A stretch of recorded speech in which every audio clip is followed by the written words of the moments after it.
Mine did too, actually. This is Dan's. Okay, Oh, damn it. Okay, I should've 411. Oh, hello, everyone. My name is Lorenzo Delarama from SoCal Pulse. It's so nice to meet you.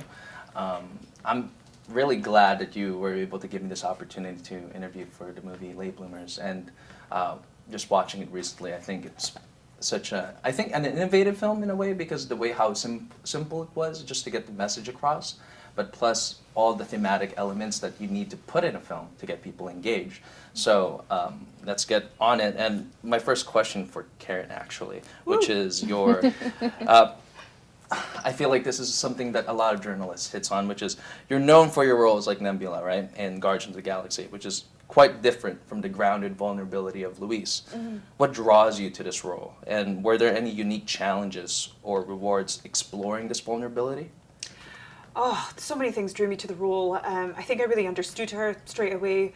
That's a testament to Anna's writing. I felt like it was an opportunity to do something that I haven't really done before, which is unleash my own personality a little bit more. Like, she's a mess of a character and she does the wrong thing all the time. And we still love her when you read the script.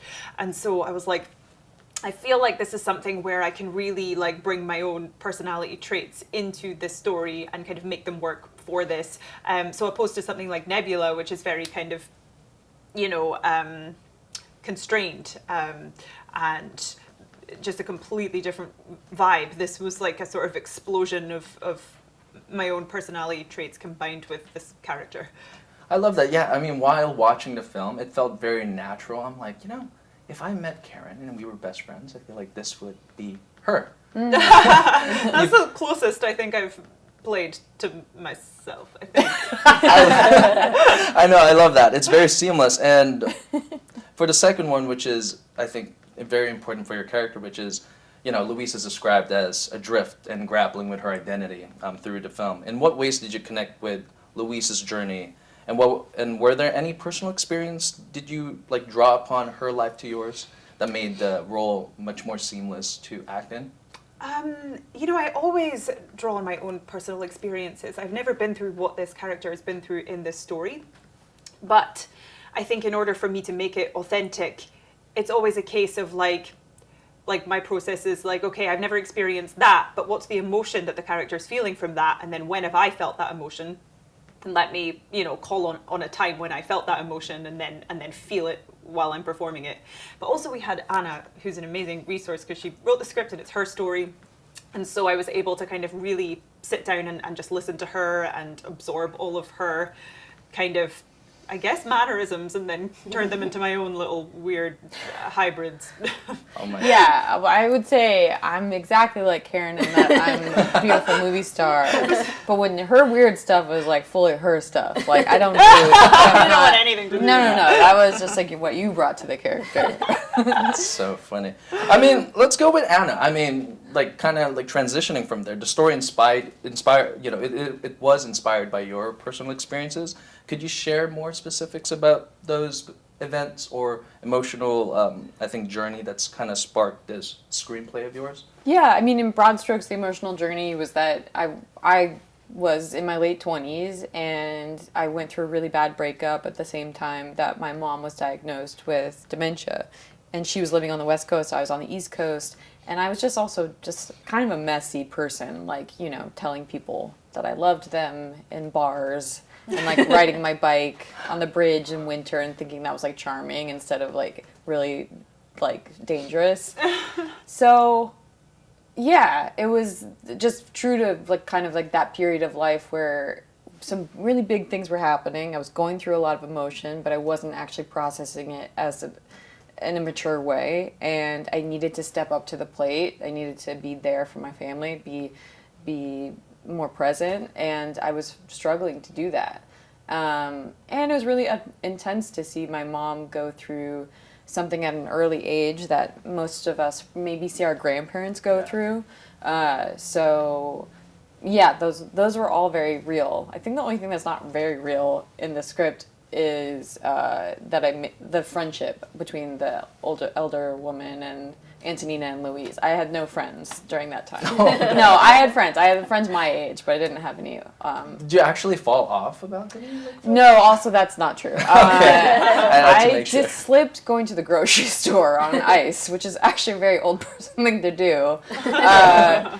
No, she's like stalking. She's weird, that character. She's like stalking her ex, falls off a porch. No, not me. Not me, man. Oh my gosh, that's so funny. And let's go for Lisa. How did your collaboration with, with Anna, like how did it shape Joe Rogan? Oh no, that would be embarrassing. How did your collaboration with Anna, like how did you kind of like peel the fruits through the story? How did you navigate that journey? And was there any personal experience that you wanted to kind of drop in for, or were you more like, okay, let's go on with this, what you have?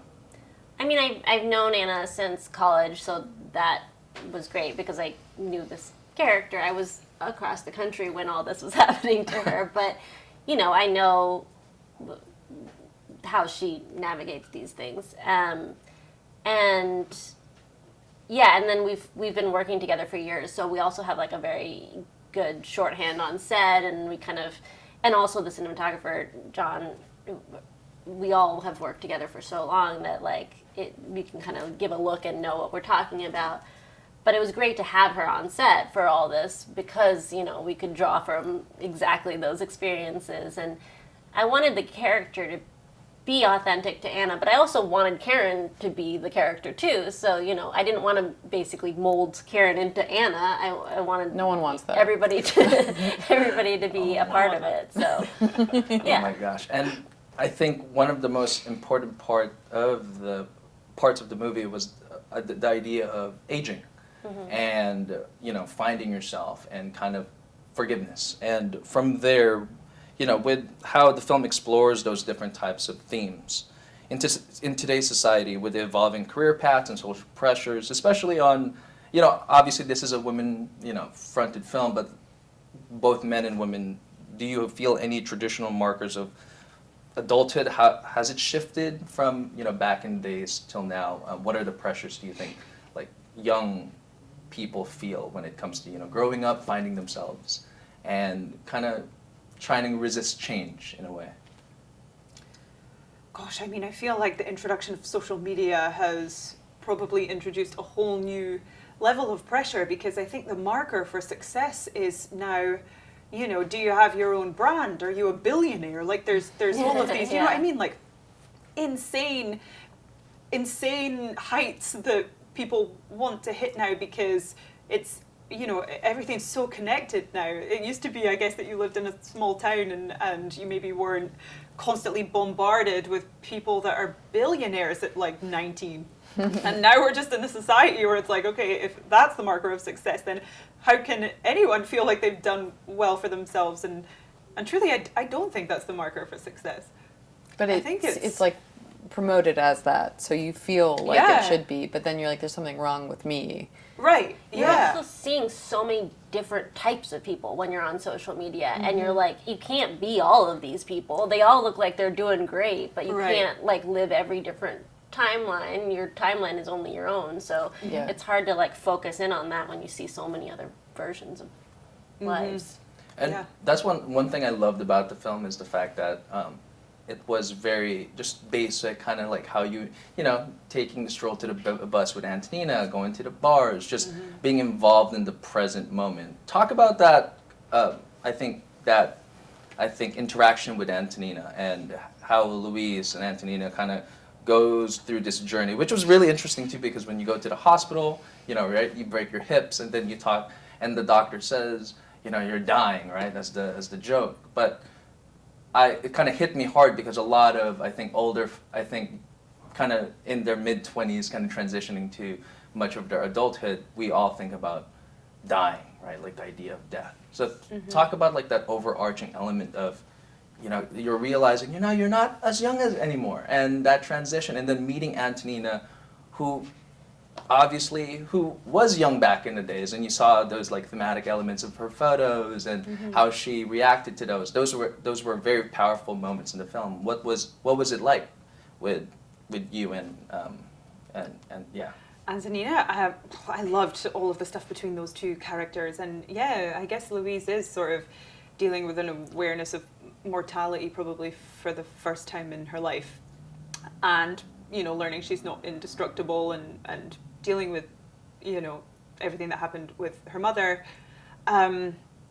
I guess the relationship with Antonina is a chance for her to maybe do all of the things that she wishes that she would have done with her mother. So it's like a second chance. And so it's really nice to kind of see that relationship blossom. And the actress, Margaret, who played her, was phenomenal. And had a little Antonina sass to her in real life, too. It was kind of like a perfect mix.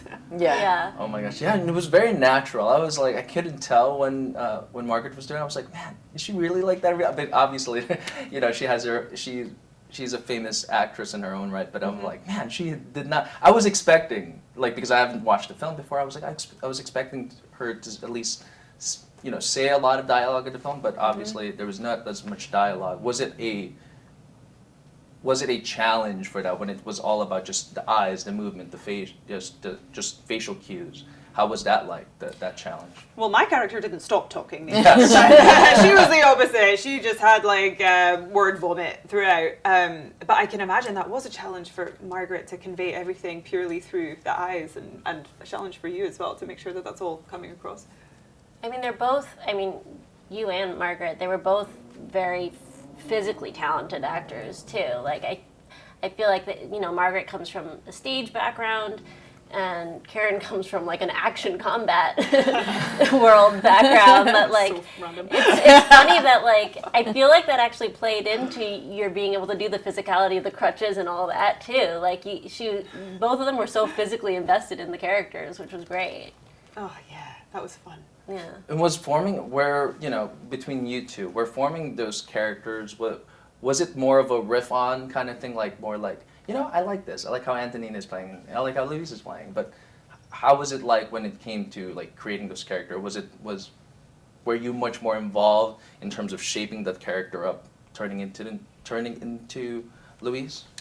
We had a sort of long rehearsal process beforehand, and I had my sort of ideas beforehand, but then I think getting in the room, talking about it, saying the words out loud for the first time in front of people always changes things, and just getting input from everyone, and also just being given such license from Lisa to bring my own little traits to it. I think there's a lot of me in there. Yeah. I think the best part is when actors make the roles theirs and Right. do bring stuff that you didn't even know could be there. Then it really jumps into life to me. If it just stayed with what the writer director foresaw and planned out, that wouldn't be very interesting. One thing that Yeah. we found in the rehearsal room that I thought was really interesting was the character says these things throughout that could be delivered in a harsh manner. I don't think they were intended to be, but they could be read as that. And one thing we all discovered was, it's really funny if I'm too scared to say these things, but I'm doing it in a passive aggressive way. Yeah. Like your story of Yeah. Oh, yeah. but I think that was a bit of an unlock for the character of Yeah, that was. okay, she's too scared to do these things and speak her mind, so she does it in a sort of roundabout way that's not really very direct.